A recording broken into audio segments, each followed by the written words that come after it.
नमस्कार, आप देख रहे हैं पब्लिक टाइम्स पूर्वांचल देवरिया की खास खबर। मैं हूं हिमा। चलिए जानते हैं आज की विशेष खबरों को।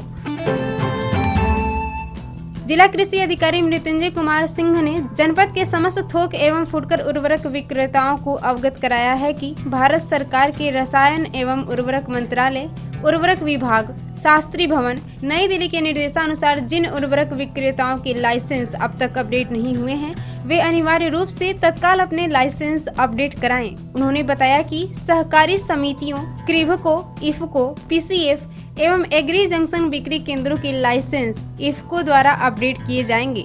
इसके अतिरिक्त अन्य सभी निजी थोक एवं फुटकर उर्वरक बिक्री केंद्रों के licence Messrs National Fertilizers Limited द्वारा अपडेट किए जाएंगे।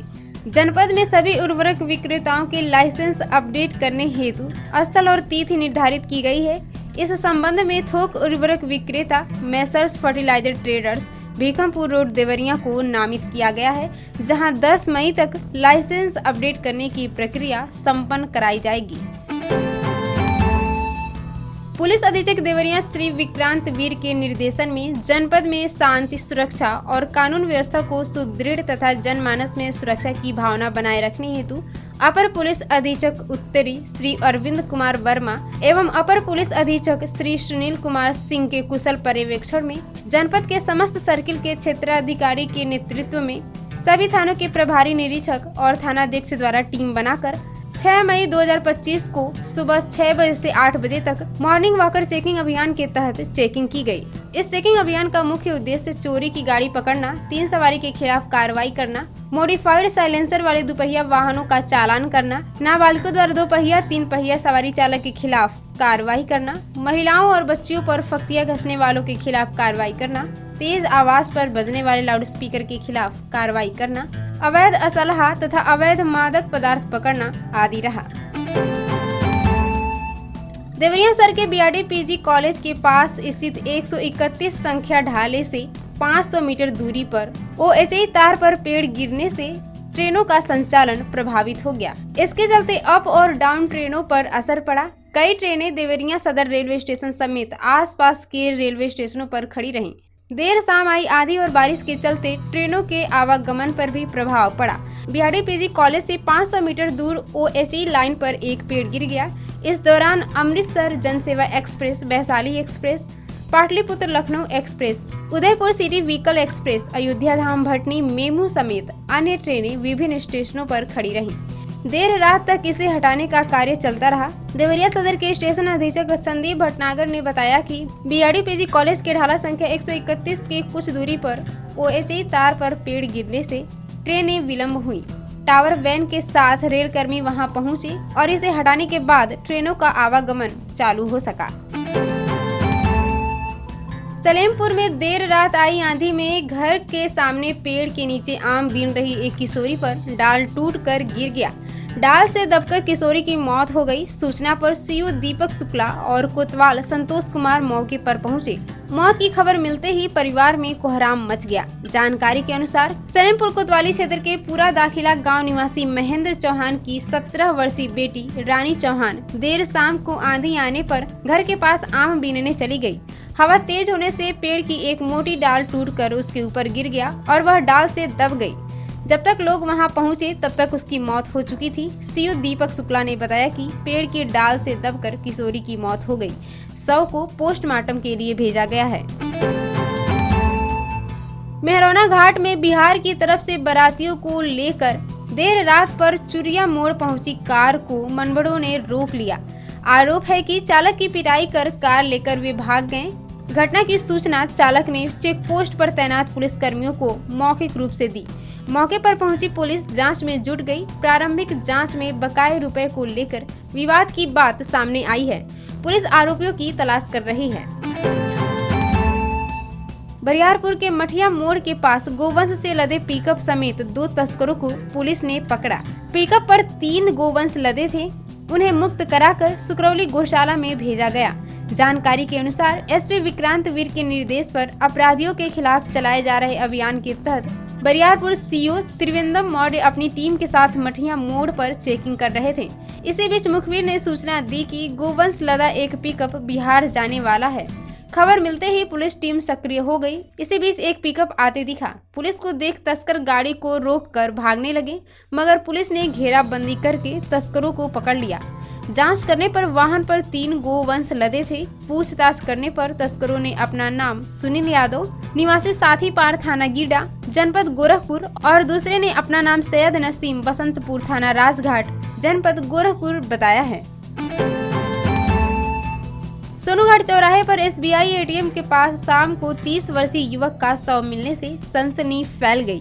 सूचना मिलने पर पुलिस पहुंची और शिनाख्त की कोशिश की, मगर सफलता नहीं मिली।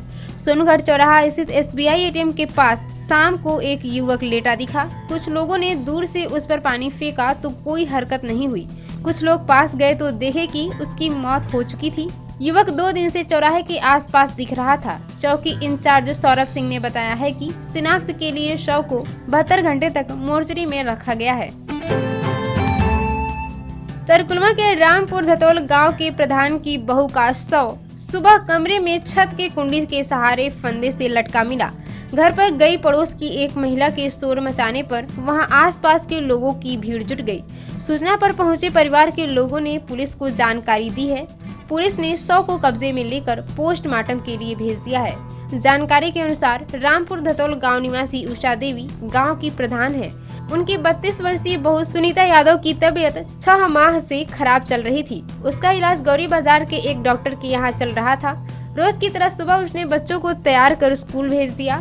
ससुर रविंद्र यादव दूध देने तरकुलवा चले गए और पति गांव में किसी खेत की पंचायत करने चला गया।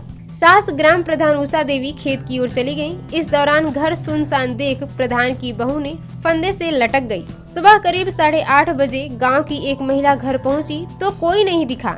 आवाज लगाते हुए वह छत पर गई तो कमरे में छत की कुंडे से साड़ी के फंदे के सहारे सुनीता लटक रही थी। यह देख उसने शोर मचाया तो मौके पर गांव के लोग एकत्रित हो गए।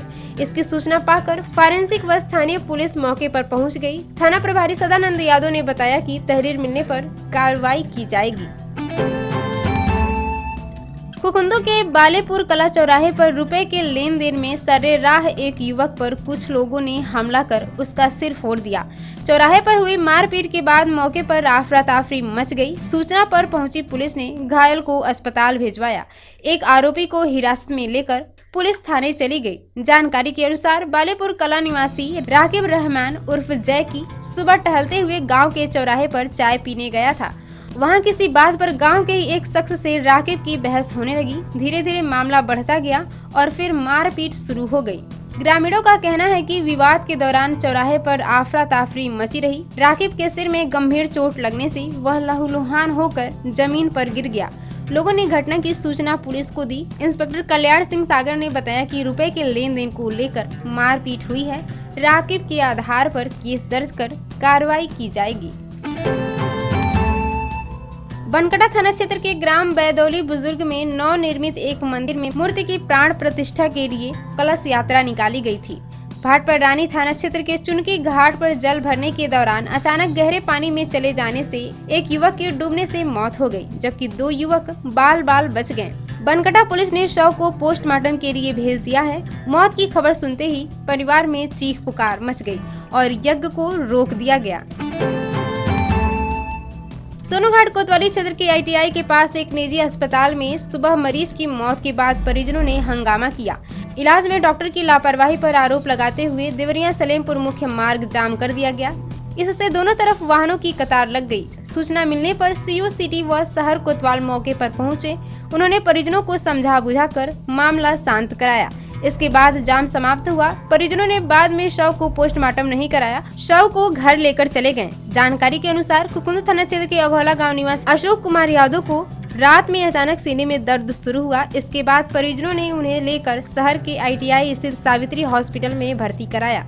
अशोक के बेटे नवनीत यादव ने बताया कि 4 घंटे बाद पिता ठीक हो गए और दूसरे दिन उन लोगों ने डॉक्टर से छुट्टी करने के लिए कहा, मगर डिस्चार्ज नहीं किया गया। रुपए की मांग की जाती रही। आरोप है कि अस्पताल के संचालक, डॉक्टर व स्टाफ की लापरवाही के चलते उनके पिता की मौत हो गई। यह खबर सुनकर परिवार के सदस्य अस्पताल पहुंचे और चीख पुकार मच गई।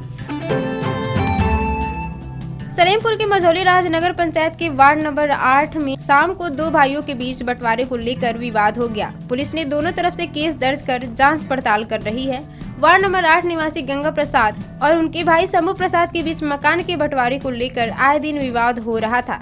शाम को दोनों पक्ष में विवाद हो रहा था। इसकी सूचना किसी ने पुलिस को दे दी। मौके पर पहुंची पुलिस ने विवाद कर रहे कुछ लोगों को थाने ले गई। वहां होमगार्ड गंगा प्रसाद के चोटिल होने पर उन्हें सीएससी ले जाकर इलाज कराया गया। पुलिस ने इस मामले की चौकी प्रभारी की तहरीर पर दोनों पक्षों से 5 लोगों पर केस दर्ज किया है। कोतवाल संतोष कुमार ने बताया है कि दोनों पक्ष में मकान बंटवारे के लिए आए दिन विवाद हो रहा था। आपको बताते चले कि बहरच के सीएससी में पुरैना शुक्ल निवासी 18 वर्षीय विजय इलाज के लिए भर्ती कराया गया था। जांच में डेंगू के लक्षण पाए गए। चिकित्सकों ने प्राथमिक उपचार कर रोगी को महर्षि देवराहा बाबा मेडिकल कॉलेज के लिए रेफर कर दिया। जानकारी के अनुसार पुरैना शुक्ल निवासी विजय को परिजन सीएससी लेकर पहुंचे। डॉक्टर के अनुसार युवक के शरीर में कपकपी हो रही थी, बीच बीच में खांसी भी आ रही थी। बताया जा रहा है कि 9 मार्च को उसकी अचानक तबीयत खराब हो गई थी। परिजनों ने घर के पास एक चिकित्सक को दिखाया था। बीच में तबीयत में सुधार भी हो गया था, लेकिन अचानक फिर से तबीयत खराब हो गई। सीएससी चिकित्सा अधिकारी डॉक्टर अजय पाल ने बताया कि डेंगू के लक्षण मिलने पर मरीज को रेफर कर दिया गया है। तो ये थी आज की देवरिया की खास खबर। नमस्कार।